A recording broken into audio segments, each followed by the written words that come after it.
Je suis en direct d'un aéroport. Je vous montre la vidéo. Je ne sais pas si vous reconnaissez. Mais vous allez découvrir très vite pour la prochaine destination où je vais aller. Voilà, donc j'en profite pour faire un petit retour sur la semaine à Bogota. Donc franchement, bonne semaine, des gens hyper sympathiques que j'ai rencontrés au travers de mon aventure. J'ai pu aider des enfants à l'école, leur faire aider dans leurs devoirs, etc. Le programme colombien est vraiment très complet par rapport au programme français. Voilà. Donc c'est vrai qu'on dit depuis des années le niveau il baisse, mais là je me suis vraiment rendu compte. Donc voilà. Et à part ça, j'ai rencontré vraiment des gens super, des gens avec qui j'ai pu tisser de bonnes amitiés.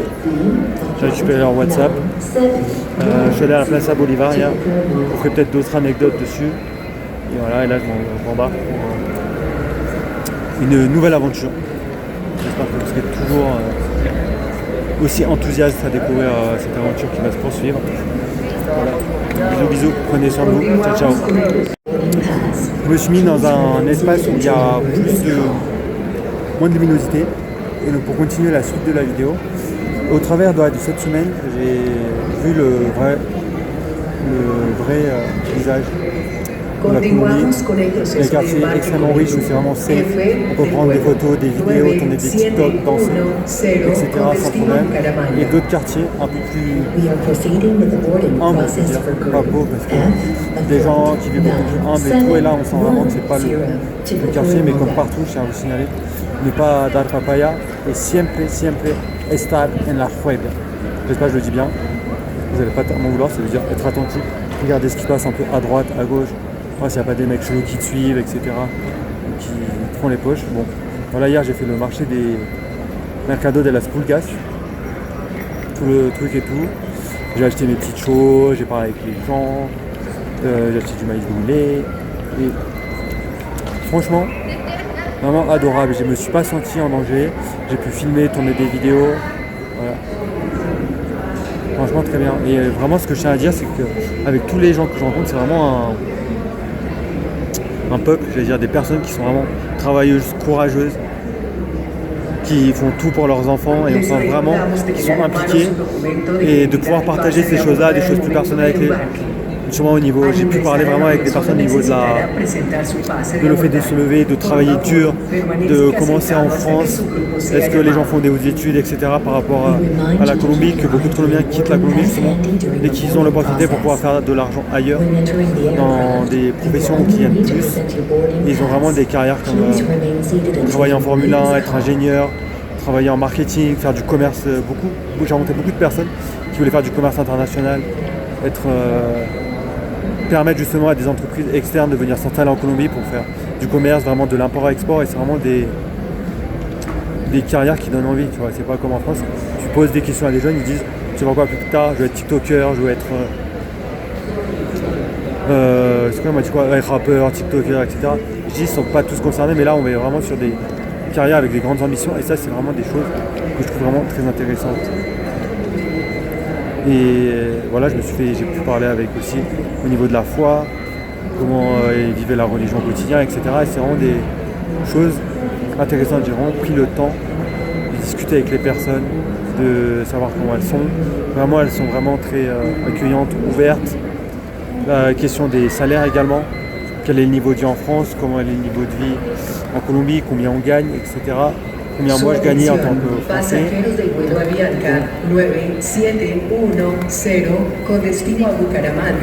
Voilà, c'est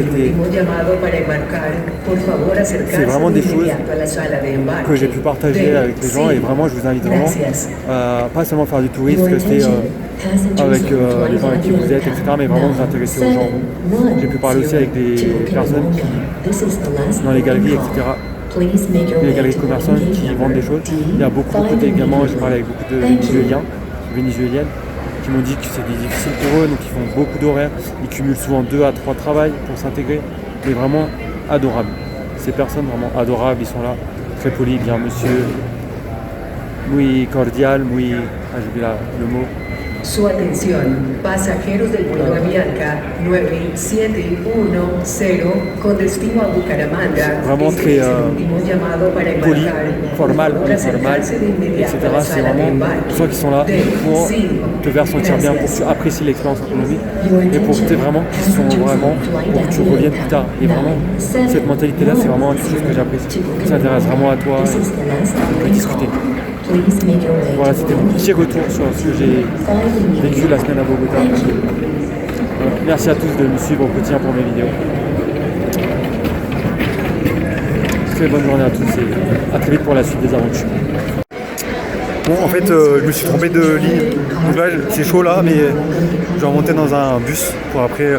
Je me suis trompé de terminal, voilà. Putain, ça m'arrive 25 fois par jour. C'est que de la merde. Bon, c'est pas grave.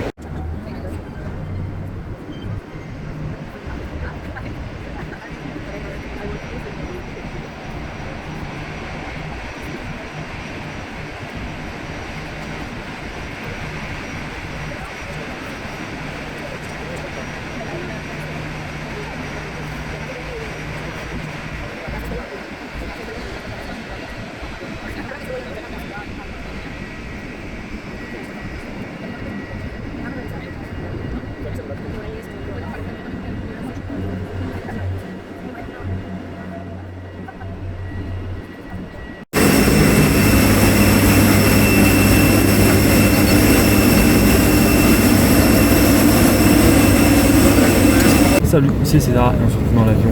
Et devinez, c'est quel avion dans lequel je viens d'embarquer. C'est un Airbus A320. Franchement, depuis le début, que des Airbus. Première fois que je voyage à l'étranger avec que des Airbus. Un peu une fierté. J'espère que le marché aéronautique se porte bien en France. Je vous montre la cabine. C'est tout petit comparé à la 350. Je vous montre. Qui était ça?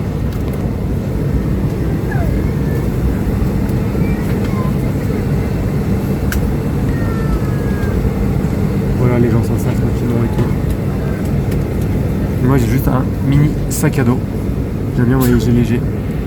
Après je suis obligé de faire des machines. Et après je suis obligé de faire des machines dans les endroits où je vais. Mais sinon ça permet de voyager léger, pas de sac. Après c'est un choix. Si vous voulez prendre des vêtements pour chaque jour de la semaine, ou passer une journée à par exemple faire une machine et etc. Dire entre guillemets, vous peut-être parler une journée. Voilà, moi je suis d'avis de voyager léger.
Je suis dans le plus long tunnel d'Amérique du Sud. Voilà, il fait 8 km. Et devinez, je suis en direction de quel endroit? Ça se trouve avec l'aéroport et l'arrivée, j'espère que ça vous a donné des petits indices. Bon, j'ai pas filmé le trajet parce que ça va être lent, mais voilà. Oh, you should go to Medellin. You should go to Medellin. It's very popular. Ouais.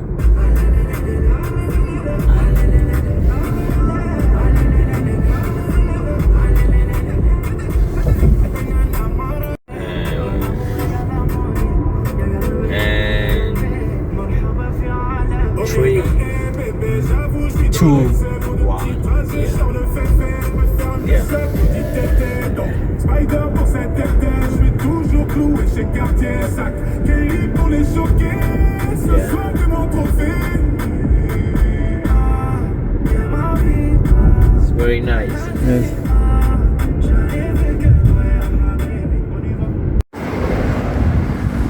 Bon voilà, voici la dite ville. J'ai posé mes hôtels, j'ai posé mes affaires à l'hôtel et là je cherche où aller manger.